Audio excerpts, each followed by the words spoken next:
हमारे SC ST association के हमारे सचिव महोदय, हमारे मंच हमारे तमाम ARMU तथा SC ST एसोसिएशन के हमारे वरीय पदाधिकारी, यहाँ उपस्थित हमारे सभा में हमारे सभी युवा साथी एवं हमारे कारखाना के कर्मठ साथी। जैसा कि अभी प्रमोद दा ने पूरी तरह से इनके जीवनी को एक अपने बातों में रखने का काम किया। ये बात तो सही है कि गौतम बुद्ध का जो जन्म पे जो चर्चाएं हुई, बहुत सी उसमें इतिहास के द्वारा उसको विभिन्न तरीकों से दिखाया गया। कुछ लोगों का कहना है, जैसा कि हम सब पढ़ते हैं इतिहास, इनका जन्म 563 ईसा पूर्व में हुआ था। जब शताब्दी वर्ष लोग नहीं जानते थे तो उस समय इनकी गणना करके इनका जन्म मनाया गया।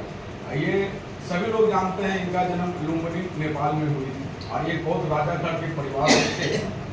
इनके पिताजी जो थे सिदोरैया, जो एक क्षत्रिय ही वंश के थे, सिद्धोधन, सॉरी माफी सिद्धोधन, और इनकी माता थी माया देवी। तो माया प्रजापति देवी थी। तो ऐसे थे गौतम बुद्ध का जीवन। इनके विषय में क्या, इनको शौक सुविधा की पूरी कमी नहीं थी। आज जो युवाओं को चाहिए कि पूरी तरह से अगर शौक उसको अगर लैस मिल जाए सुविधा, तो वो निश्चित तौर पर वो आगे कारखाना में काम किया, वो हर चीज करना छोड़ दे। लेकिन गौतम बुद्ध इससे प्रेरित नहीं थे।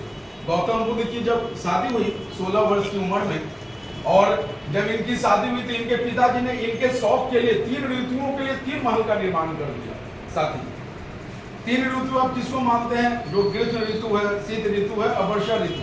वो तीनों के मतलब उस वस्तु स्थिति के हिसाब से उनको महल उन्होंने बना के दे दिया कि अपने हिसाब से जीवन को जिए। लेकिन गौतम बुद्ध, जब आपको पता है साथी, जब गौतम बुद्ध उस विचार के थे, एक बचपन से ही इनका नाम सिद्धार्थ। आपको पता है कि इनका जन्म होते ही इनकी माता 7 दिन के इसमें इनकी माता का देहांत हो गया।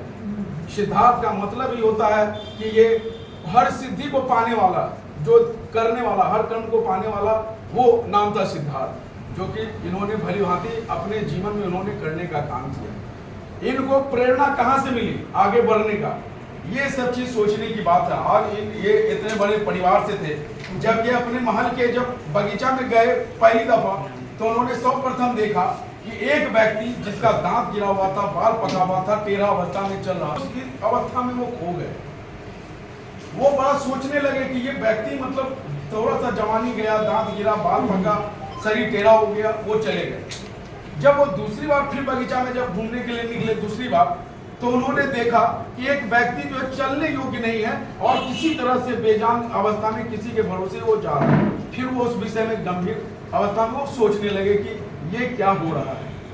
तीसरी बार जब वो गए तो देखे 4 कंधे पर एक व्यक्ति को ले जाया जा रहा था। ये बात करके उनको सोच करके बड़ा ही आश्चर्य लगा, आदमी क्या चीज का घमंड करता है पूरे जीवन काल में, इस जवानी का धिक्कार है उसी जवानी को जो कि इस दिन को देखने के लिए आज वो यहाँ पर अपने जीवन को जीता है। चौथी बार जब वो उसी बगीचा में गए तो एक सन्यासी को देखे जो प्रसन्न मुद्रा में चल रहा था, और तब से उनके विचार में आया कि उन्होंने तभी सभी अपने सुख भोग को छोड़ करके वो उस रास्ते पे चल पड़े। और 21 साल की उम्र में एक अपने 4 साल का बेटा जो कि राहुल नाम था, उसको छोड़ करके, अपनी पत्नी को छोड़ करके वो अपने मार्गदर्शन की ओर निकल पड़े, अपने ज्ञान को बटोरने के लिए निकल पड़े। आज ऐसा रहा साथी, यहाँ किसी को बताने की आवश्यकता नहीं है, वो बचपन से ही इतना करुणामयी थे। उनको जब ये लगता था, जब वो घोड़ा पे बैठते थे, मैं इसलिए ज्यादा यहाँ कुछ सुना रहा हूँ क्योंकि मैंने कुछ गौतम बुद्ध के विषय में कुछ थोड़ा पहले ही देखा और उनके जीवन से ये सीखने का कोशिश किया कि रियल में एक बड़े आदमी के अंदर भी ये प्रवृत्ति होती है जो आज के वर्तमान समय में ये नहीं है। वो ऐसे सोच के व्यक्ति थे कि घोड़ा जब थक जाता था, जब वो घुड़सवारी के बहुत शौकीन थे, बचपन अवस्था में राजाओं का शौक होता था घुड़सवारी में जब वो चलते थे और जब वो आगे निकल जाते थे कहीं को छोड़ करके, और घोड़ा जब थक के लार जब निकल जाती थी तो वो घोड़ा को रोक देते थे और पीछे से लोगों को निकलवा देते थे।